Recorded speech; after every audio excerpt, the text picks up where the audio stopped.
Karavan. Jutustus. Oma esimesele meistrile Anton Jürgensteinile. Karavan. Jutustus. Oma esimesele meistrile Anton Jürgensteinile. Võiks öelda nii. Seisin üksinda kõrbes, ainult liiv ja vaikus oli mu ümber, siis tuli janunev karavan, millega sammusin ühes, kuid jäin varsti maha karavanist ning seisin jälle üksinda keset liiva ja vaikust. Sa tead, mu sõber, et oli kord silmapilk, kus saatus mulle pakkus seda, mis lugesin endale suurimaks õnneks. Samuti tead, et ma ei julgenud võtta seda õnne, kartes, et selle varsti võin kaotada. Sel ajal olin leidnud ühe nõnda nimetatud tõe ja ei teadnud veel mitte, et iga tõde on vilkuv tuluke. Ära karda, mu sõber.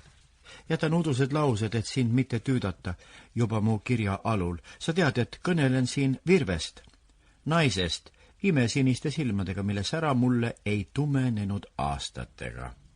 Ühtlasi tead ka, et kadus Virve siit linnast sootuks, otse kui kinnitades, et meie teed läksid tõesti lahku, nagu talle kirjutasin ühes ülbes kirjas. Siis jäin üksinda seisma kõrbe ja mu ümber oli ainult vaikus ja liiv, aga mu kõrvad kumisesid, otse kui oleksin praegu astunud kärarikkast pidusaalist. Elasin seekord... sa mäletad ju seda madalat maja, suure, lageda hoovi nurgas. Uulitsa äärses kivimajas tagus vana punetavate silmaäärtega pleksepp hommikust õhtuni ja pidas öösi orgiaid ühe leska naisega, kes öeldi elavat hoovi viimases sopis. Sealt tagapool oli veel palju väikesi maju, kui palju nimelt seda ma ei tea, ja sealt hoovas alati õudust. Need majad olid surutud vastu kõrget planki, justkui poleks neid tahetud lasta lagedale. Ehk mäletad ka seda pumpkaevu mu akna all, mis krigises ja oigas varra hommikust hilise õhtuni. See neetud kaev ärritas mind vahel sõgeduseni. Sellest kaevust kõnelen eespoolgi.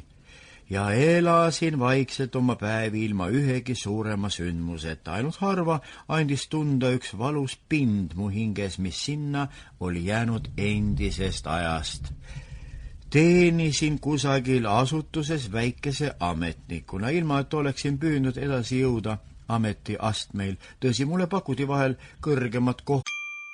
Sample complete. Ready to continue?